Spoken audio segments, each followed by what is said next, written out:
CommonSensei here, and welcome back to another episode of the I'm Just Sayin video podcast, where I serve as your tour guide through this minefield of liberal idiocy, ridiculousness, and stupidity. You know what? It's been a tough week for Kamala Harris, the vice president. I mean, Biden had a pretty tough week as well, as he went stammering around into Great Britain, and he's got the G7 summit, and he's going to be meeting with Putin. Could be rough. The vice president, she got a couple of hard questions from the leftist media, oddly enough, and she didn't fare too well. Now, you know that if you're getting called out by the leftist media, things aren't going too well for you. All right, we're going to get into that a little bit, and then I promised you from the very beginning we would talk about real-world shit on this podcast, and that's exactly what we're going to do. I've got a question for all of those that are watching. I've also got a question for you to ask the people around you, especially those that are on the left, and see what their answer is. All right? So, lean back, enjoy yourself, grab your Black Rifle coffee. Oh yeah, and let's get this rolling. So from the category of this isn't looking too good for you, comes Kamala Harris, the vice president. Now, she sat down with NBC's Lester Holt, who we all know is a huge liberal. He asked her some pretty softball questions, but at the end of the day, he did ask one question that she got a little frustrated about. Most of you have probably already seen this, but if you haven't, check this out for a second. Just quickly put a button. Okay. Do you have any plans to visit the border? At some point, we are going to the border. We've been to the border. So this whole thing about the border, we've been to the border. No, you haven't. We've been to the border. You haven't been to the border. And I haven't been to Europe. And I don't understand the point that you're making. I'm not discounting the importance of the border. You don't know what his point is? Well, I mentioned it because I know Republicans have certainly come at you on this, but Democratic Congressman Cuellar has a border district, has said to you and the president, come. You need to see this. Listen, I care about what's happening at the border. I'm in Guatemala. You hear how snarky she is? I don't understand what your point is. Yeah, of course she understands what the point is. She understands what the point is. Why haven't you been to the border? Look, it's been 81 days since she was named as the person in charge to take care of the issue at the border. 81 days. Hasn't been there, and hasn't done a press conference about it either. And then at the end, what does she do? Oh, well, I care about the border. I care about what's going on at the border. But what did she say then? I'm in Guatemala. If you care so much about the border, why are you in Guatemala? Last I checked, Guatemala does not border the United States. This woman is so far in above her head, it's absolutely uncanny just how far into the deep end she really is. She's trying to tread water, but she's drowning. It's like watching a toddler fall into the deep end of the pool without floaties on and the bubbles are just... It's ridiculous. She has no clue. She is so far out of her league, it's not even funny. Here's an even scarier proposition. Let's say that something happens where President Biden is no longer the president. This is the person who is next in line for the Oval Office.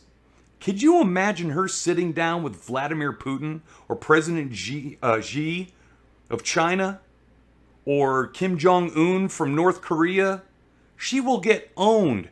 She cannot even get through an interview with Lester Holt. Lester Holt is about as liberal as they come. He asks her one question and she falls apart. What is with this nervous tick of hers? Every time she seems like she's starting to get stressed out, she starts laughing and cackling like a hyena. Is that what she's going to do in front of Putin? When she sits down with her counterpart from China and he asks her a tough question about trade, is she going to start laughing uncontrollably?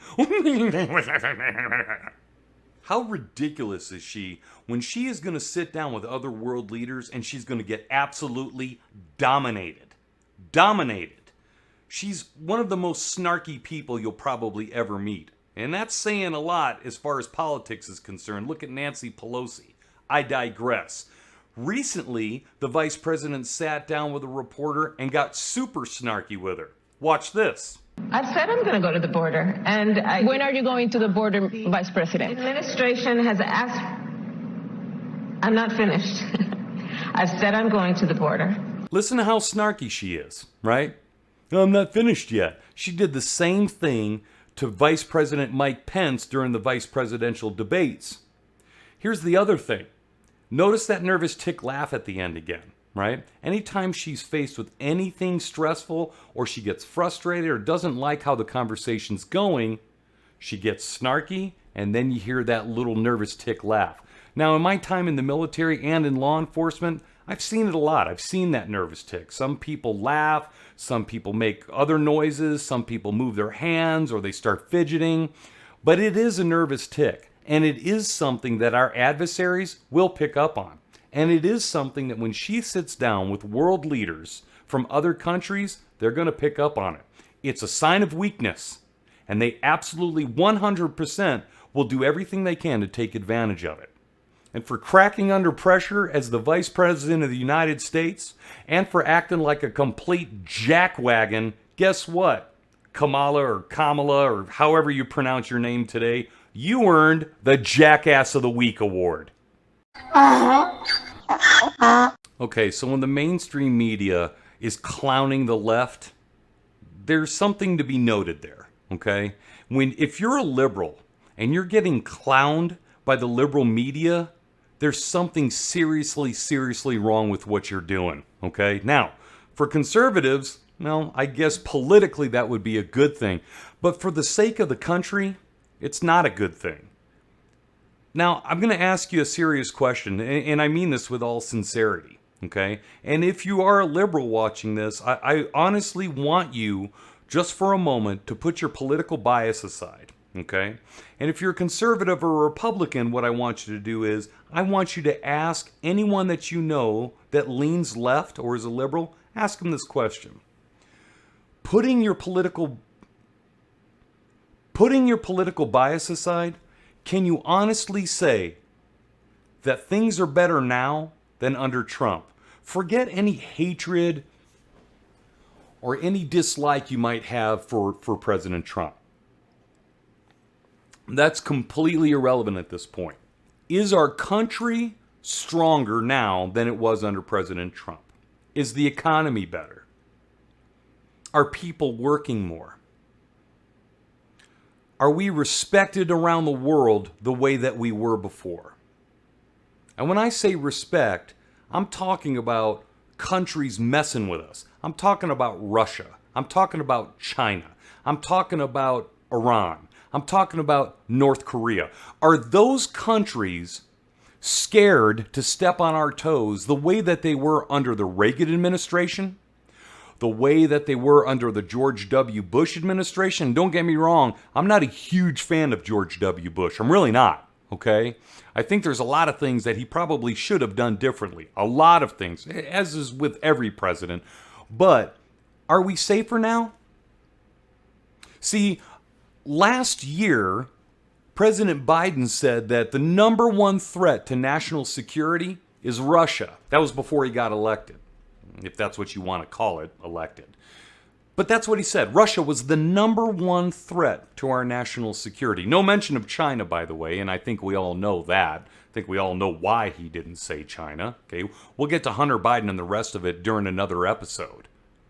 But last year, Russia was the number one threat. Last week, white supremacy, he said, was the number one issue, the number one threat to national security in this country.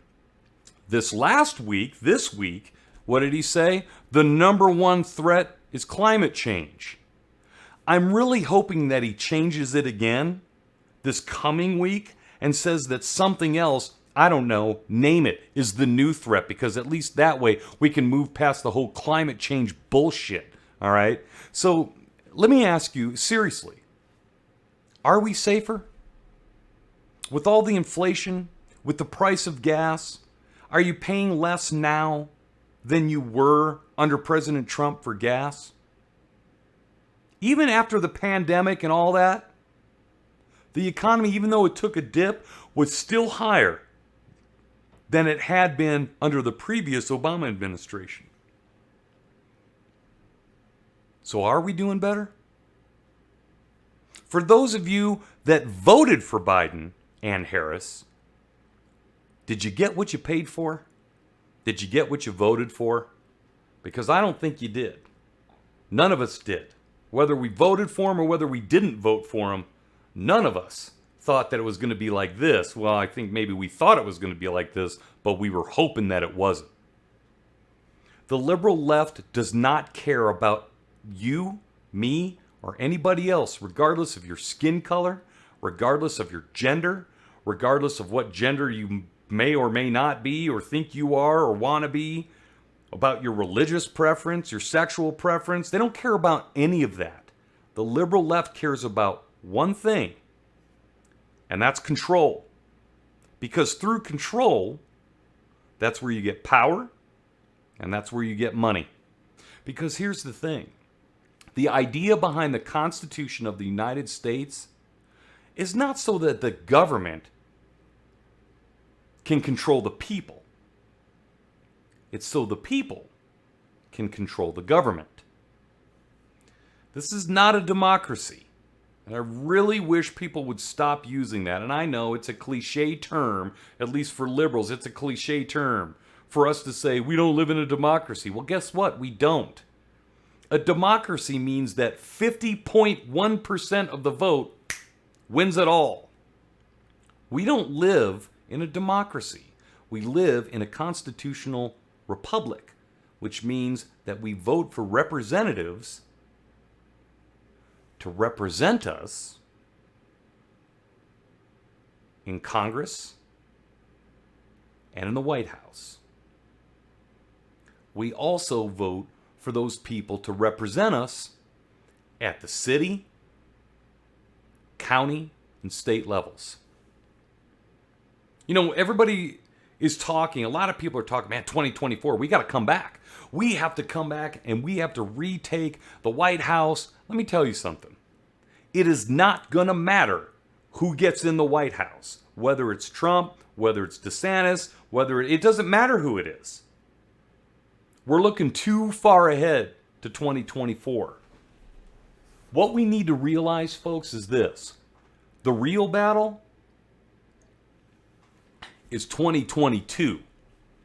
Because unless we can stop the ridiculous, socialistic, Marxist agenda coming out of the Washington left, the liberal left, AOC, Tlaib, all these other ridiculous morons that are moving us further and further and further away from where we need to be constitutionally, then it's all going to be lost. 2022 is the battle. Let's tackle that one first. Let's tackle 2022.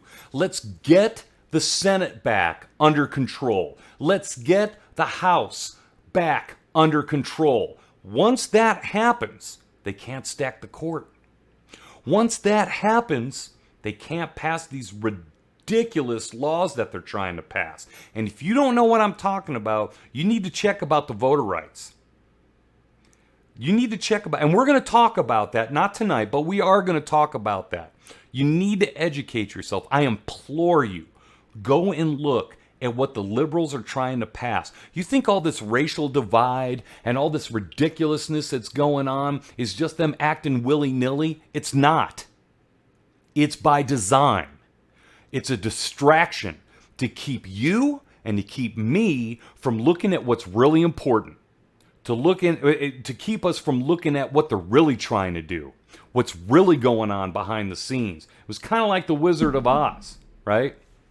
Sounded all powerful, but it was all a distraction because the guy behind the curtain had no clue what he was really doing. And that's what's going on up on the Hill. That's what's going on in the Oval Office. Wake up, okay? Wake up. Get your neighbors to wake up. Get your coworkers to wake up. Get your kids, your parents, your friends, your relatives to wake up. I'm not saying they got to be Republicans. We just need to wake up, and we need to realize that the Constitution has served us as the greatest nation in the history of mankind for over 240 years. We cannot stray from that document. We cannot stray from that purpose. We cannot turn a blind eye to what has made the American experiment into the greatest country the world has ever known. We have to come together. We have to unite. And the leftists are trying to keep that from happening. They're trying to divide us by color. They're trying to divide us by socioeconomic classes, status. They're trying to divide us by religion, by gender, by sexual preference. None of that should make a difference. If we want to be united, then we got to stop trying to be so different from one another. I'm not saying we all have to be the same, but we don't need to wave a banner and proclaim how different we are from one another. Just be you. Whoever you are, just be you. It's okay to be you. But we have to unite as a country. We need leaders to lead. If I want a manager, I'll go to a fast food joint. I don't want a manager. I want leaders. In the White House, I want leaders. In Congress, I want leaders. On the Supreme Court, I want leaders in governors' mansions. I want leaders on city councils, on county commissions. I want leaders in law enforcement. I want leaders in school boards. I want leaders that are willing to go out and do what it takes in order to uphold the Constitution of the United States of America. What are you prepared to do? What are you prepared to do? I'm here for the long haul. I have been for over 30 years. I have served our nation and my community for over 32 years. And I won't stop doing it until they put me in the ground. What are you prepared to do? Who are you prepared to talk to? I'm not talking about armed conflict. I'm not talking about going out and calling people names. I'm not even talking about any of that. What I'm talking about is educating people. What I'm talking about is finding like-minded people and learning from them. What I'm talking about is speaking the truth. This is just a little video podcast on YouTube. That's all this is. It's not a very big podcast at that. But this is a grassroots movement. It's starting to gain steam. It's gaining steam on Twitter, on Facebook, on YouTube. Well, I don't have a whole lot of subscribers, and that's okay, because the subscribers that I've gotten, you guys, thank you for the support. You are what makes this possible, for this word to get out to other like-minded people. Pass it along. Pass the knowledge along. We have a responsibility to those who have come before us, those that have put their lives on the line for freedom, for the Constitution, and those who will come after us, for our kids, our grandkids, our great-grandkids. Because if it all falls apart, where are people going to go? If it all falls apart, who's going to come and help us? We've helped everybody else since our inception. Look at World War I. Look at World War II. How could we not be proud of that legacy? How could we not be proud that we saved not only Europe but the world? Certainly the Allies played a part in that. But if not for the United States of America, would World War I or World War II ended up differently? Yeah, I think they both would have ended up differently. Be proud to be an American. Be proud of our legacy. Has this country got things that we wish would have never happened? Do we have moments in our history that we wish we could go back and change? Of course we do. What person, what city, what county, what state, what nation, anywhere has something that they wish they had not done or been a part of or said. But that doesn't define us. That doesn't define us as a people. It doesn't define us as a nation. Certainly, we need to learn from mistakes. But we need to wake up. We need to come together. So I'm going to ask you again. Are we better off now than we were under the Trump administration? I think if you're putting political bias aside, if you're just looking at the data, just looking at the facts, I think the answer to that is no, we're not better. We're not doing better as a nation, as a people. We're not. We can. 2022 is the alligator closest to the boat. That's the one that is going to matter. Because without 2022, 2024 is not going to matter. We have to get on board with what needs to be done to retake the House and the Senate.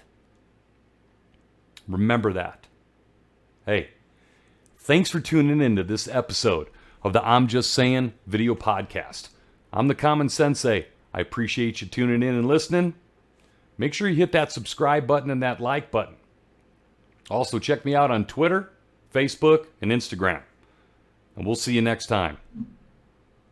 I'm the CommonSensei, and I'm out.